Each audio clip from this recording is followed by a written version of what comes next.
요 며칠 테크업계에서 가장 자주 거론되는 이름은 중국 AI 모델 딥시크이다. 예상 밖의 성능에 비해 비용이 지나치게 낮아서 특히 금융시장에 충격을 주고 있다. 나는 범증이고 이 영상은 여러 자료를 바탕으로 정리한 내용이다. 보완할 점은 댓글로 알려달라. 먼저 딥시크라는 회사를 보자. 딥시크는 2013년 중국계 금융인 양원펑이 설립한 헤지펀드 하이플라이어에 투자를 받는 AI 기업이다.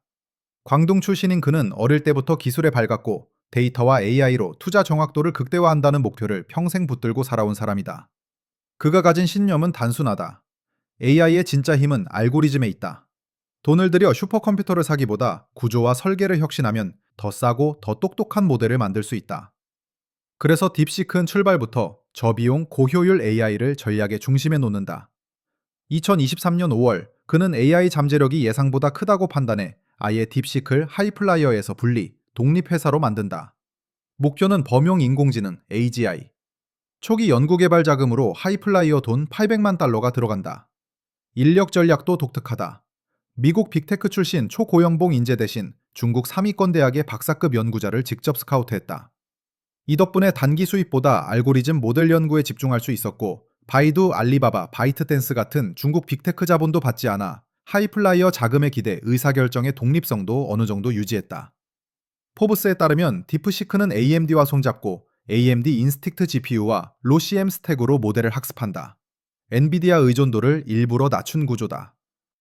설립 2달 뒤인 2023년 7월 첫 모델 딥시크 아일루이티가 공개된다. 당시엔 조용히 지나갔지만 실제 성능을 접한 업계 종사자들은 놀랐다. 학습 운영 비용은 경쟁 모델보다 훨씬 적게 들면서도 성능은 오히려 더 뛰어나다는 평가가 나온 것이다. 딥시크 R1은 양자 수준의 과학 반응 시뮬레이션, 실시간 데이터 처리, 기존 슈퍼컴퓨터도 어려워하던 복잡한 과학 계산 등에서 높은 정확도를 보이는 모델로 소개됐다. 이후 딥시크는 성능을 더 끌어올리면서 비용을 줄인 후속 모델을 잇따라 내놓으며 저비용 차세대 AI의 대표 사례로 주목받기 시작했다. 그럼 딥시크가 왜 이렇게 업계를 뒤흔들까? 여러 전문가와 사용자에 따르면 딥시크 R1은 답변 정확도, 깊이, 속도에서 챗GPT, 제미니, 라마 같은 기존 대형 모델을 능가하는 경우가 적지 않다. 그런데 이걸 구축 운영하는 데 든 비용이 약 600만 달러 수준으로 알려져 있다. 이 수치를 그대로 믿지 않는 시각도 있다. 이 정도 성능이면 보통 수십억 달러는 들었을 거라고 생각해왔기 때문이다. 다른 숫자와 비교해보자. 메타는 올해 AI 인프라에만 최대 650억 달러를 투입하겠다고 했다.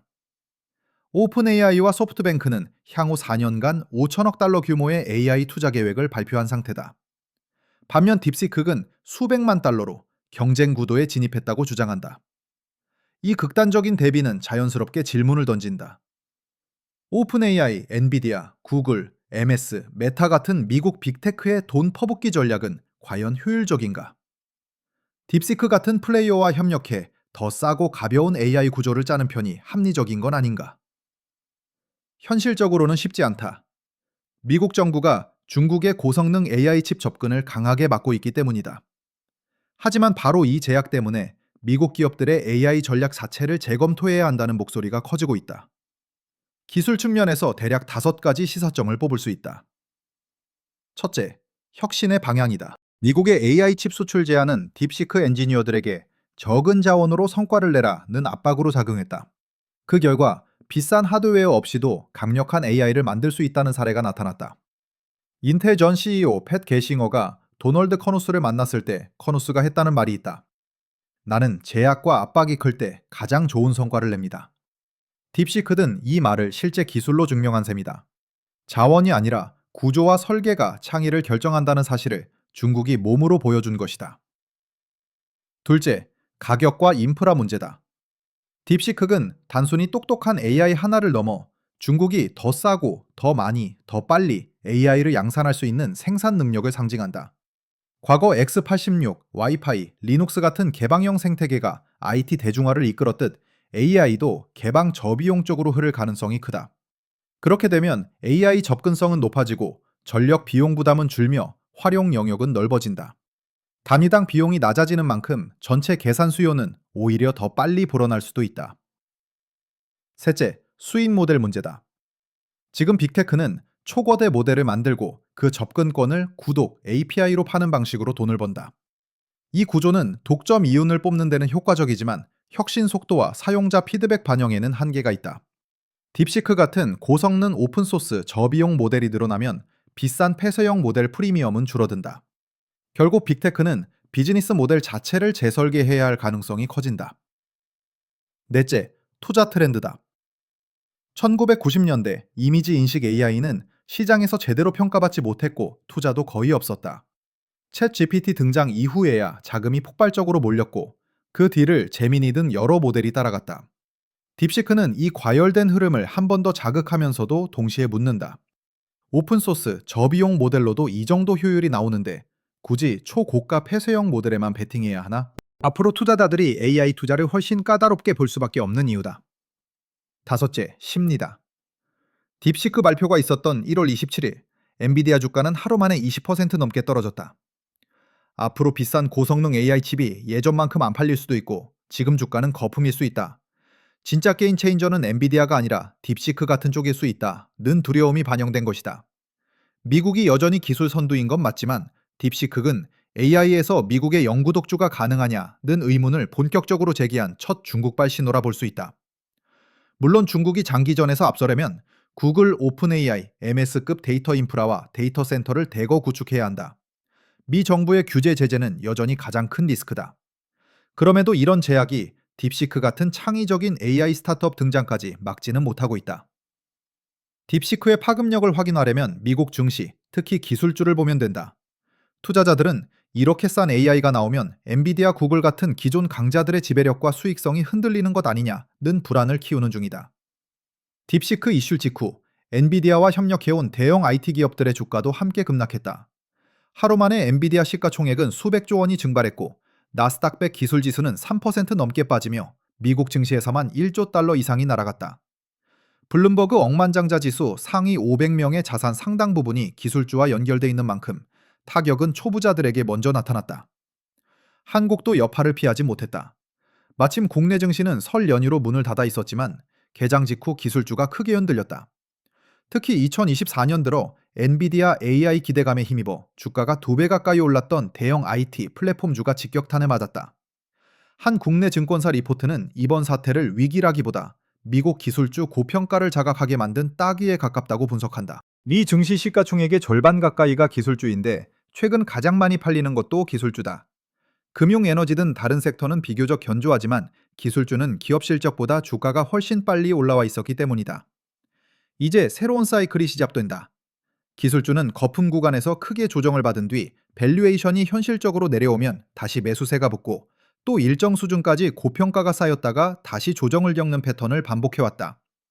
문제는 지금의 AI 기술주 랠리가 이미 버블 정점인지 아니면 한 번 더 거품을 키울 여력이 남았는지다. 많은 투자자는 이미 버블 상단에 근접했다 쪽에 돈을 걸기 시작했고 딥시크는 그 불안을 숫자로 드러낸 첫 촉매에 가깝다. 그렇다고 이걸로 모든 게 끝났다고 보기는 어렵다는 견해도 많다. 첫째, 반도체 수요는 여전히 크다. 각국 정부와 기업들이 칩 투자를 계속 늘리고 있어 AI 열기가 조금 식어도 기본 수요는 유지될 가능성이 높다. 둘째, 기술주가 가파르게 빠지긴 했지만 공포장이라 부를 정도의 폭락은 아니다. 주가가 충분히 디스카운트 되면 다시 자금이 들어올 것이고 또 다른 서사가 붙을 수 있다.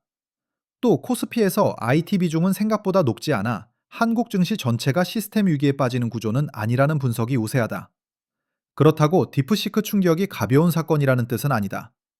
미국 정부 입장에선 최첨단 칩이 아니라 지금 보유한 수준의 기술만으로도 상당히 강력한 AI가 가능하다는 사실이 확인된 셈이다. 이건 빅테크뿐 아니라 데이터 센터, 전력, 통신 등 AI 인프라 공급업체 전체에도 부담이다.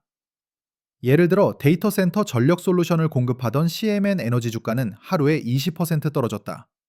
데이터 센터 전력 장비에 강한 프랑스 슈나이더 일렉트릭도 9.5% 하락했다.